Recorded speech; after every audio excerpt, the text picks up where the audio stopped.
Welcome back to Wake Up America. I'm Alex Kramer. Well, the Gwyneth Paltrow skiing accident trial is complex and fascinating and certainly not lacking the star power. And for that, let's bring in the host of the Naughty But Nice podcast and author of The 4-Word Answer. Who are you in 4 words? Rob Shooter, as well as criminal defense attorney, former prosecutor and adjunct professor of law at Cornell, Randy Zelin. Good morning to you both. Thank you so much for joining us. Okay, so yesterday was day 3 of this trial. It involved a somewhat heated exchange between Paltrow's lawyer and her accuser's daughter. Take a listen. We don't have exactly what was said right here, but it was very heated between the two of them. Randy, I do want to start with you, though. So this incident, it happened 7 years ago. And, there's been witnesses called to the stand. There was a witness that said at the time, yes, Paltrow did ram into the back of this man, of Sanderson. They had doctors coming on talking about Sanderson's cognitive health before and after the accident. Do you think that there is a case here, and are his lawyers really proving it? I mean, his ex-girlfriend came out and said he's completely changed as a person, and that was one of the reasons that we led to our breakup. Well, I don't think it's a matter of the damages. I don't think anyone is questioning the authenticity of the effect of what happened on this person. I think the issue is how it happened, the question of liability. And I will tell you, as I sit here in 2023, where we're thinking about sending people to Mars, and we have the ability to reconstruct planes that are scattered across miles of a debris area, yet we can't figure out who skied into whom.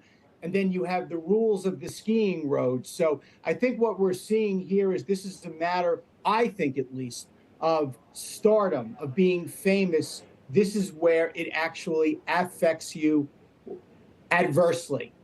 I think that is definitely what her lawyers are definitely bringing up. And we actually do have that sound that I was pointing to earlier. Rob, before I get to you, let's listen to that sound. This is my recollection. Maybe it's my sister saying, we think he's okay. He's got some broken ribs. Now the I'm famous, that refers to my client, right? He's famous because he collided with a celebrity, right? That's how I take that. So he knew who she was by 8 p.m. that night. Rob, listening to that and then going off Randy's point, how much is this about what they're calling exploiting Paltrow's fame? Is that what you're seeing here at all? Yeah, this is a really complicated one because it really is he said, she said, and there's really no way to actually definitively prove here who is right. They're both going to bring witnesses up. I think that email's really telling, though, too, saying that he now feels famous because he bumped into, ran into Gwyneth Paltrow. So it is really complicated. I spoke to my Gwyneth sources just this morning, and they told me that she is standing firm here, that she could settle this very quickly. Lots of celebrities often settle stuff, pay the money, get away from this. But she's taken a stand, and she said, no, she's convinced that this did not happen the way he said it happened, and she now is going to prove a point. So it's going to get complicated. It's going to get messy, but we will ultimately have a verdict. Randy, to you, when it comes to what Rob just said, proving their point, I mean, one of the biggest things missing is that GoPro footage. When it comes down to both sides, how do they prove their case? What do they need to do? Well, when you don't have video footage, which would obviously tell us everything that we need to know, when you don't have eyewitnesses with no skin in the game, that potentially tells us everything we need to know.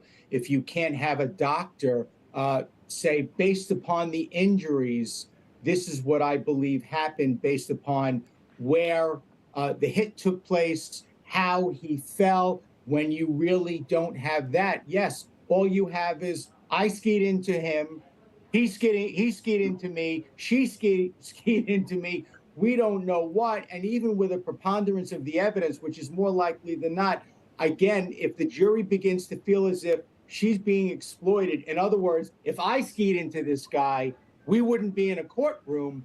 That's where I think you start to see those numbers dwindling, and dwindling. Yeah, it is such a he said, she said situation.